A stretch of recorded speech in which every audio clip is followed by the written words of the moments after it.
Thank you all for tuning into Big Mama Story Time. Story Time! Don't forget to like, subscribe, comment to my page. Here we go. Hi guys, thank you all for tuning into Big Mama Story Time on today. Today I will be reading to you all another Disney Scary Storybook collection, guys. Okay, so this will be our fifth story, I believe. So let's look and see what this fifth story is, guys. The fifth story is Winnie the Pooh, Pooh's Bad Dream. Okay, let's go see. Winnie the Pooh, Pooh's Bad Dream. All right.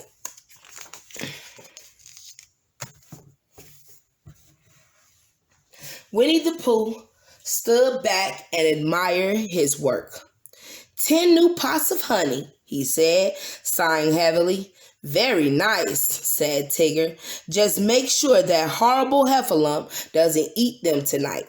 The horrible Heffalump, Pooh said. He's a greedy gobbler, said Tigger. You've seen him, asked Pooh. No, said Tigger. But it's even worse when you don't see him. You can't be too careful when a Heffalump sneaking around. I'll be careful, said Pooh. Worry warrior, growled Tigger bravely. TTFN, tot for now. Pooh locked his door. His house seemed big and empty. Pooh climbed into bed and pulled his quilt over his nose, and he stayed that way for a long time. Horrible Heffalump, he said to himself, must keep watch. He watched and he watched and he watched until he couldn't keep his eyes open any longer. Then, suddenly, his house shook like thunder. A big red Heffalump crashed through the door. He broke dishes and toppled the lamps. He stumped over to Pooh's cupboard and guzzled 3 pots of honey. Oh, cried Pooh. The Heffalump turned and looked at Pooh with his horrible green eyes. He snuffled him with his long blue snout. Ho, ho, he said. Now I'm going to eat you. The Heffalump scrunched the honey pot down over Pooh's head. Humph, cried Pooh. He jumped out of bed. He reached up to pull the pot off his head, but the pot was gone. The Heffalump was gone too. Where is he hiding? Pooh said. He was afraid to look. Pooh ran to Piglet's house as fast as he could. Help, help!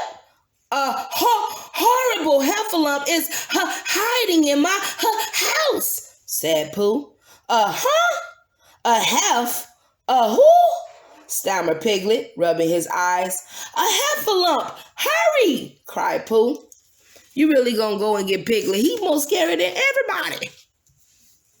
Piglet had no time to think. If he had time to think, he certainly would not be rushing to Pooh's house in the night to help him find a horrible Heffalump. Come out, Heffalump, Pooh cried, opening the door. Piglet grabbed Pooh's broom and held it over his head. Pooh, asked Piglet, who finally had time to think? What will we do with the Heffalump when we find him? Pooh thought and thought and thought. Maybe we should go get Christopher Robin, said Piglet. Good thinking, said Pooh. Christopher Robin was in bed when they arrived. Poor Pooh, he said. You must have had a bad dream. Heffalumps aren't real. He was real, said Pooh. I felt him snuffle me with his blue snout. He said he was going to eat me. If there is a Heffalump in your house, then Piglet and I will help you find him, said Christopher Robin stoutly. We will? I mean, yes, we will, said Piglet. Together they mounted an expedition to find the horrible Heffalump and chase him from Pooh's house forever. They looked under Pooh's bed. They searched behind his mirror. They lifted the tablecloth and peered under the table. They opened his cupboard. All 10 pots stood side by side, just as Pooh had left them. Pooh scratched behind his ear. It must have been a dream, But why did it seem so real? He asked. Sometimes dreams do be, man, they be feeling so real. Dreams can seem real, said Christopher Robin, but they happen only in your mind. Oh, said Pooh, but if I was asleep, how could my mind be making up a heffalump? Every night when your body sleeps, your brain stays awake part of the time, said Christopher Robin. That's when you are dreaming, cried Piglet. Right, said Christopher Robin. Usually dreams are nice and you forget them as soon as you wake up. But if you're especially tired or worried about something, then sometimes a dream turns into a bad dream or a nightmare. That is true. That is true. I just wanted to stop and say that is true. I was a little worried, said Pooh, thinking of what Tigger had said earlier, and I'm so sleepy, but... Piglet tucked Pooh into bed. What if my brain brings the heffalump back? Asked Pooh. It's your dream, said Christopher Robin. And you're in charge. If the heffalump comes back, just look him in the eye and say, Heffalump, go away. Heffalump, go away. Go. Pooh said repeatedly until he was fast asleep. Piglet and Christopher Robin tiptoed out. Then suddenly, Pooh's house shook like thunder. A big red heffalump stumped right up to Pooh's bed. Ho, ho, he boomed. Heffalump, what? Lump, cried Pooh. The heffalump was confused. What? He asked. Go away, said Pooh huskily. The heffalump stopped. His lip began to tremble. Tears came to his eyes. What's wrong? Asked Pooh. I just wanted a little snack, that's all, said the heffalump. And now you're sending me away. Pooh began to feel sorry that he had been so rough with the heffalump.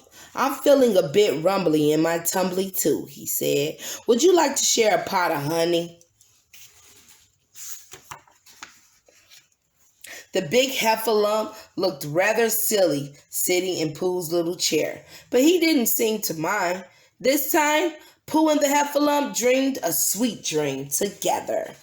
Oh, that's nice. All right, guys, that is the end of Winnie the Pooh. Bad Dreams. Pooh's Bad Dreams. All right, guys, that is the end of that book. Don't forget to like, share, comment, and subscribe to my page if you haven't done so already. All right, guys, bye.